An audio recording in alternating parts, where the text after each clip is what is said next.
what we can do with 5 people and a bunch of AI tools for sales, from our design process to our procurement process, has been revolutionary. Then what we also have is we have a platform called DragonWings. The base compute allows us to go ahead and talk to DragonWings and have DragonWings talk to us, tell us what their status is, how much energy they've deployed in the day, what the forecast is. Now, what we've also done is we've paired compute with DragonWings. Like, how much AI compute can we put into DragonWings and have it be its own combined product? And it turns out you could put a decent amount of compute. You can't put a full rack, but maybe about a third of a rack into DragonWings. Now, what you've done is you've bought your compute and a lifetime of energy all in one. And this is a real kind of a trajectory where the world's going.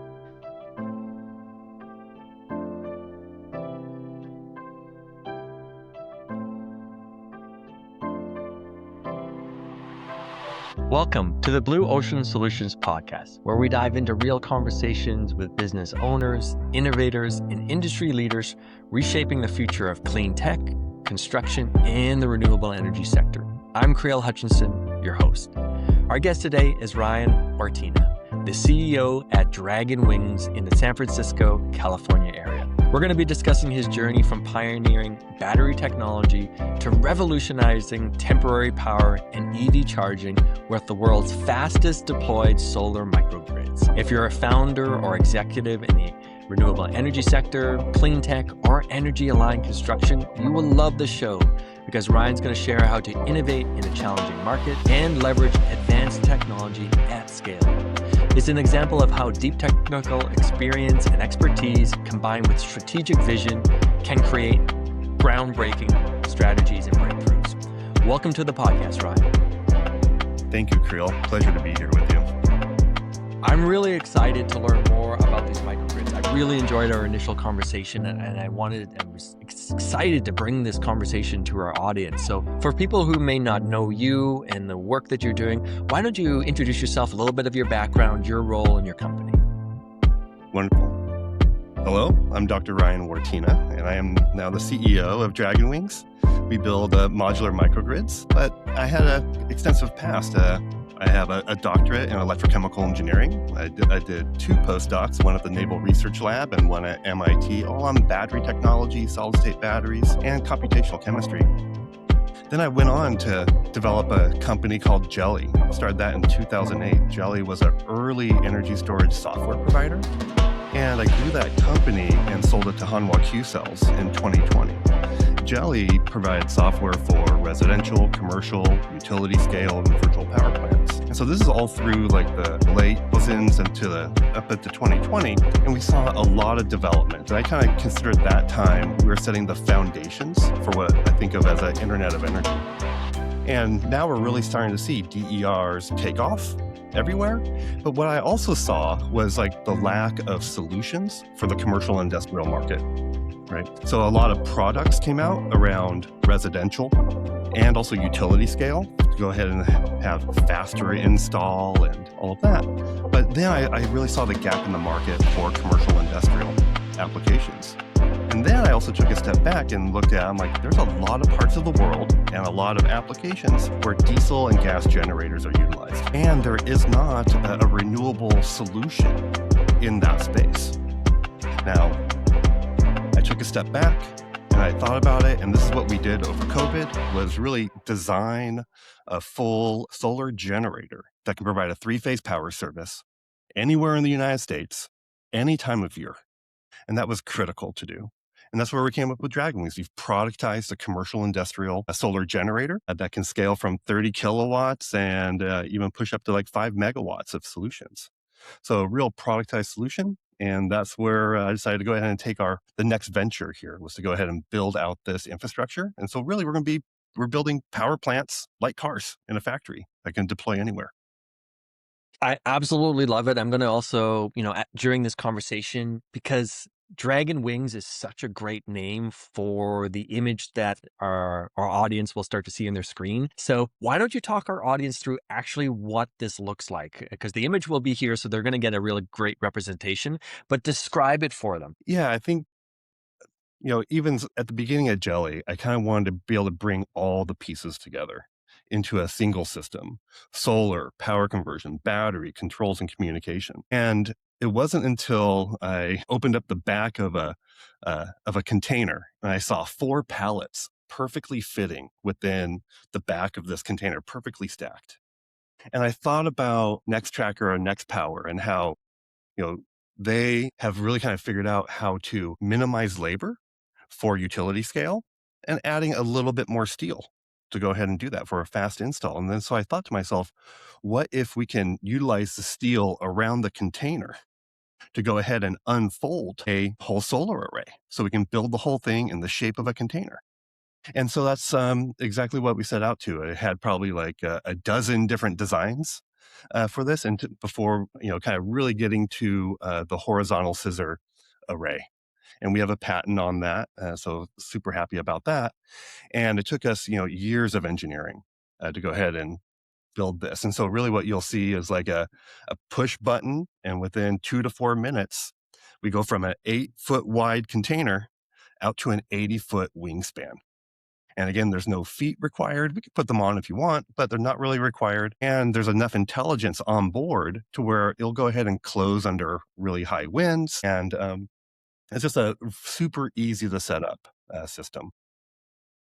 Yeah, they're absolutely beautiful and obviously so many value propositions of what they could be used for. So tell us a little bit about where you guys are at in your business cycle, right? So what size is the company at? How many employees? Where are you at in taking this into full scale deployment into the marketplace? Yeah, I think we are very lucky to have a focused and gritty team. We have 5 of us. Sometimes our team expands when we're in production, but we've really dialed in how we do production in the fab. And we're actually just wrapping up our 4th generation DragonWings now. So we've been through like 4 iterations of it. And we have some pretty wonderful customers. So I mentioned Nextpower earlier. They're using DragonWings on construction sites, solar construction sites, for powering tool trailers and offices. We sold DragonWings to Hyundai. They're using them in the middle of the desert for EV charging. And we've deployed with Sunbelt at 2 Super Bowls right now. So again, pretty mighty for a small pre-Series A team to go ahead and develop a really hard tech solution that is useful and is commercialized and ready for the market too. And so now we have sold some units to Caltrans and some other government agencies, and we're growing. So super excited to be at this early stage, but also to see like the wonderful welcoming of the industry to a solution like this, like DragonWing. So I'll just take another moment here to say, like, in the temporary power and generator space, it is also evolving, right? So it's not enough just to have a wonderful technology. You have to be right timed, likely early as a startup, but you also have to be right timed with the market maturation. And so what's happening now in construction and gas and diesel temp power generators is that people are adding batteries. And that's wonderful because they've been adding batteries for 4 or 5 years. And now the next piece, adding that on-site power electricity generation with DragonWings. So we're excited to be here at the right place and the right time, and to have a right product that's ready and commercialized, and we're ready to build hundreds of them. Perfect. What do you think the biggest misconception or knowledge gap within the renewable energy sector regarding the capabilities and deployment of speed of these modern solar microgrids? What is that value proposition that you have and the need that the customer has, but maybe there's an education or maybe there's unknowing really where the technology has evolved to today? How do you overcome that knowledge gap? Yeah, there is a knowledge gap in the construction space about what the real all-in costs are for renting a gas generator, a diesel generator, buying all the fuel, what the cost of the fuel is all in, all the distribution. And so there's a knowledge piece there of like, they don't know what $1 per kilowatt hour is. They know some time on renting a generator and they have some idea of the fuel. So, but we also saw that in the early days of commercial industrial solar storage. People had no idea what a demand charge was. It was just solar before that. So I think that's part of the knowledge gap. You mentioned that the market is still getting used to integrated batteries with generators. How do you approach educating potential clients about the long-term benefits and immediate cost effectiveness of solutions like DragonWings compared to traditional gas and diesel generators? Yeah. Yeah, great question. I mean, I think first it's really about that load steady and for construction professionals to really start to get a handle of how much energy are they really using on their construction sites. A lot of generators are oversized. Hence, the batteries are coming in to make them more efficient. And we're seeing drops of like 30 and 50+% in operating costs just on fuel savings, right? But there's still that other 50% to go. And that's where DragonWings comes in. And DragonWings is where we're designing for a 20-year product here. So it has extremely long life. And with the proper financing and utilization of that DragonWings, it's like you end up at a very low cost power solution compared to diesel. Would imagine the experience. Because you're talking specifically around, let's talk about construction right here, where it's going to be a major use of diesel and gas generators. I think sometimes people keep doing what they've always done because they're familiar to it rather than like being open potentially to like what's new. Because it really looks like a solution like Dragon Wings is going to be cost savings, better for the environment, better workplace. You don't have to deal with all the diesel and running in like all the demands to keep diesel generators up and running. So when you deploy these or are having conversations with clients, what is the real value proposition that captures their attention most? Well, we've been getting a lot of inbounds from where the corporations who are hiring the construction companies, they don't want to have carbon emissions related to their construction project. So then all of a sudden you have a top-down request, but then also on site, you're now saving a lot of time from people maintaining generators and from people bringing in fuel and all that. But then what we're also seeing, and we saw this in the early days of microgrids and solar storage, is that no one really wants to give up their generator quite yet, right? And that's a-okay too, because adding Dragon Wings and a generator, which we can integrate very easily with, gives you a layer of redundancy, a layer of resilience. It increases your uptime. And again, you don't get that from just increasing the size of the generator. And a lot of generators out in the field are oversized, and so they're not running efficient. Hence, like DragonWings does have a battery and solar, so we can go ahead and really optimize that. So one, it's like the requirement from the corporates. Two, it's the cost savings on the site. Three, it's like ease and freeing up personnel hours too. And then you don't have like the fuel dependence on that too, because people are wondering, is it going to be $6 a gallon? Is it going to be $12 a gallon coming towards the end of the year? Right. So all of this makes a lot of sense because now the fuel is really driving that cost. And then the last part is it's easy to set up, right? Super easy. We just deliver it, drop it, you press a button, it opens. And we're going after this market because like we really prove ourselves and we prove DragonWings in this market where it's fast to set up was easily transferable to like, well, how long does it take to install a microgrid? A year? Months? So all of a sudden we just proved that we can cut down that time. We've deployed like 5 DragonWings on a site in an afternoon with a diesel generator backup and all the distro. Just a number of hours. And we had a 150 kilowatt solar microgrid up and going. Oh, it's fantastic. It's so powerful where the potential of this could go.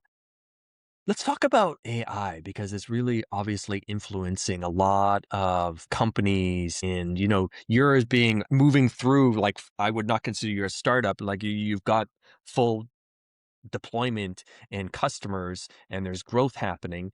But how has AI influenced your business to this point, the product development, and where do you see it influencing potentially project development, financing, optimizing performance for microgrids like DragonWings? It's real. AI is coming in like what we can do with 5 people and a bunch of AI tools for sales from our design process to our procurement process has been revolutionary. It's kind of like we have a 15 or 20 person team with that.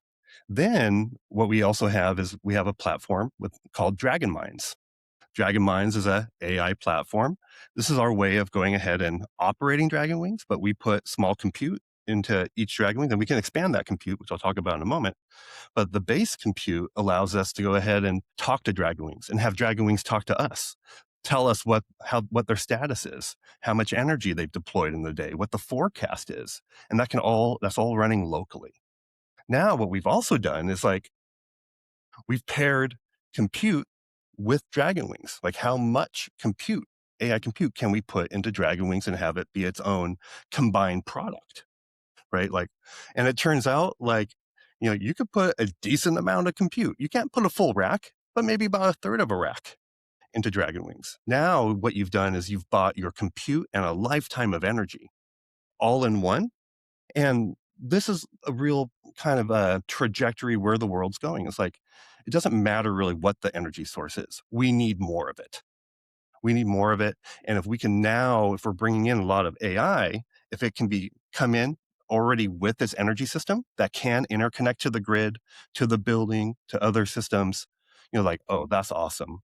And what I do see is we have an emergence of a internet of AI occurring, right? And so we saw an internet of communications, then there was an internet of things, and now we were pushing an internet of energy at Jelly, but now it's this internet of AI. Not everything has to be either done at the big data center or at your cell phone level. There's going to be AI everywhere, in telecommunications, in commercial buildings, in parking lots. And now, if you can go ahead and have that, really grid of AI out there, where you can actually buy products that are fully integrated, ready to go, scalable from 30 kilowatt to 5 megawatt, delivered really fast. This is interesting. Now we can actually deploy energy plus AI infrastructure like we're building cars. How many do you want? How do we roll it out? And they can move too, right? And so then it's not like one central data center. I think what we're going to start seeing is instead of the gigawatt data centers, there could be 1,001 megawatt data centers. And they could be multi-use. Maybe it's sitting there being underutilized for compute and could be charging cars. Maybe it was financed to go ahead and provide power services to the building, but when the AI compute comes up, we can manage that. Everywhere from helping our business operations to really managing lots of systems by having local intelligence. And then really what I want to start doing is I do get a lot of emails from AI agents for marketing. I'm like, I've challenged the team to say, hey, I want DragonWings itself to go ahead and do its own marketing. Have it reach out, say, hey, I'm available. Come over for EV charging. Come talk to me. And it's actually physical things. So now we're kind of combining AI and a body of its energy system together. So I'm very excited about this. Yeah, I think also what you described there, it's been general themes through our conversations with the audience and the guests on here is all hands on deck. We need all of this energy from all different variations, and also a decentralization of energy. What you were just talking about was smaller microgrids rather than data centers being huge. Let's get them smaller and smaller. And I think that then also ties into an energy rather than just consumption and energy production, we produce energy in different ways, and there's a security element to it. So I think all of this weaves into a strong narrative that I'm seeing build. And I think projects like DragonWings with these, microgrids deployment that can happen so quickly are really well positioned to be resilient in these changing conversations. What do you think about that? Exactly. The multi-use, super important. And back at Jelly, we really pushed the whole value stacking. Like a battery and solar can do multiple things: demand charge management, time of use. Well, now with DragonWings, it's really multiple applications, right? We can really increase utilization. If we're not doing EV charging, we could be providing power services on a temporary construction site. If we're not doing that, we're providing power services to a building. If we're not doing that, we could be providing compute services, all the way into a number of other things. So now what's really good about that is it makes the financing easier, right? Financing easier in a couple of ways. It's not like a one-trick pony, right? You can do multiple things with it. Now that DragonWings is easy to install and take away, not worried about say a tenant risk. I'm putting a big solar carport in a parking lot. You can go ahead and deploy for a while, do some EV charging, provide power services to the building. That tenant leaves. Fine, we can go ahead and move that so we can maintain a really high utilization for a very long time. So I think that's the finance side of being able to have like a platform like DragonWings. Moving into a little bit of the sales side. So, is your strategy to make these rentable or sellable to clients or both? We're doing both. So we're doing direct sales to corporates, some government contracts, state level contracts, but then also we're building out our own fleets. So we have a fleet of 5 DragonWings right now. They've been to the Super Bowl, to Google I/O, to utility scale solar construction sites across the West and Midwest. And so we're going to be building out our own fleets too. But we feel that we're part of an ecosystem of electrified equipment. And again, those gas and diesel generators aren't going anywhere, but they give us an extra layer of resilience. So we work with groups like Sunbelt Rentals, for instance. They have a lot of generators, they have a lot of batteries. Now, okay, let's add some DragonWings too. And then I do envision going ahead and having fleets where we also have electric semi-trucks. Electric semi-trucks have 600 to 800 kilowatt hours in them. You put 2 DragonWings on a 53-foot flatbed there, you're making 200, 300 kilowatt hours a day. Awesome. Now that's a whole system in itself too. Incredible. Yeah, as considering the work you've done with companies like Hyundai and Caltrans, what unique challenges arise when adapting a versatile technology like DragonWings for diverse applications such as EV charging and large scale construction projects? Same as it was back in the day for commercial solar storage. Know your load. What's the load profile? Right size it for the whole year round. If we have to bring some extra DragonWings to a site in the wintertime, fine. We'll know that ahead of time. So it really is about right sizing load and that educational process around that. So again, very reminiscent of what we all did in commercial and industrial, but now these are for all these other applications. What's also super cool now is like forecasting and load forecasting was really required historical data, right? And maybe a lot of historical data and all that. But now another application of AI time series forecasting intelligence is like just a day or two of load. You can start really building out an actively updated load forecasting engine on a system, right? So it's like, oh, we don't necessarily need to have all that information right away.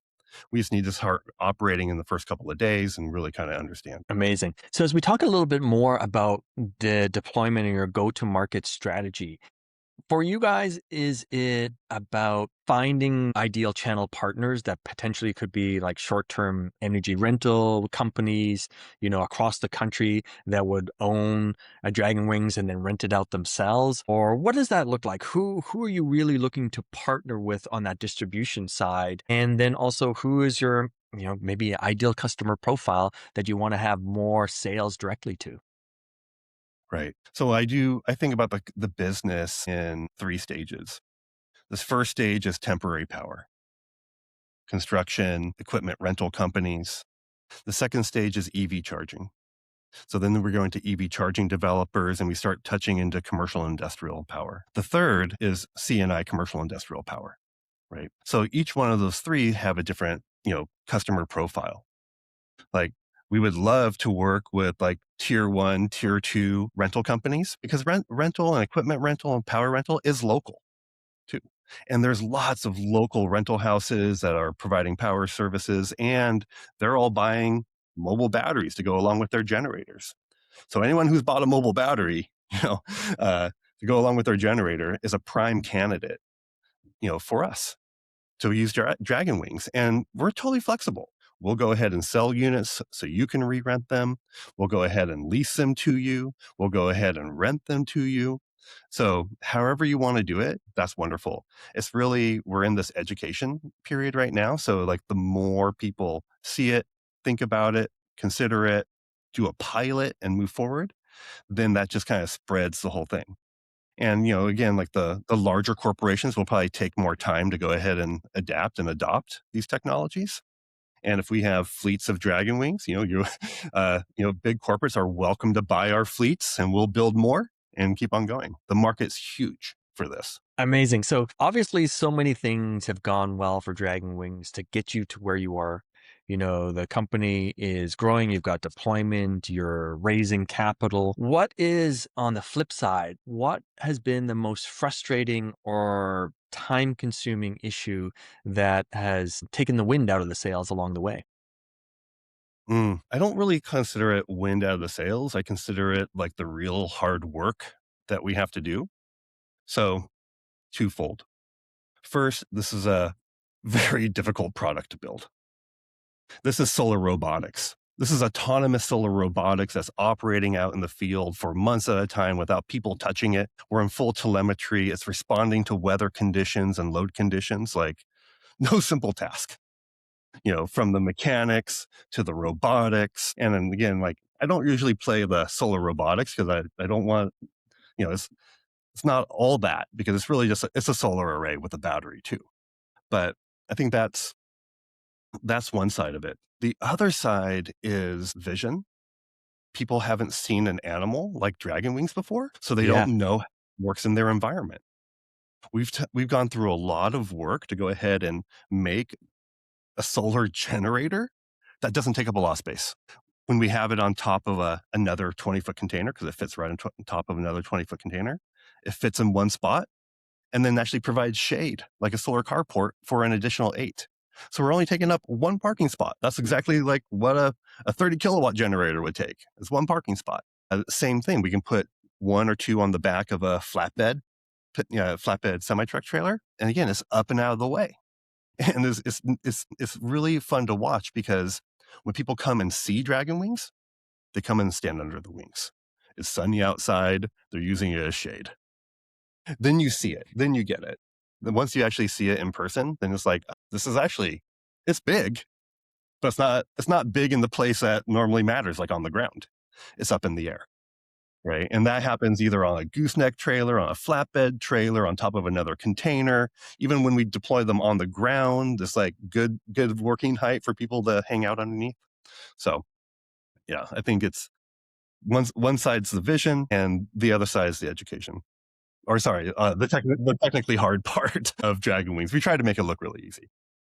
Well, it looks really cool, and you're right. It's super functional, but it's also temporary structure, temporary shelter in many places. I've seen, reviewing the pictures in your gallery. It can be set up in kind of harsh areas. For example, the desert, where it's like now you have this amazing microgrid in the middle of the desert, and you also provide shade, so it becomes like a community hangout, and everyone's got power. It's like it's the modern drinking hole, right?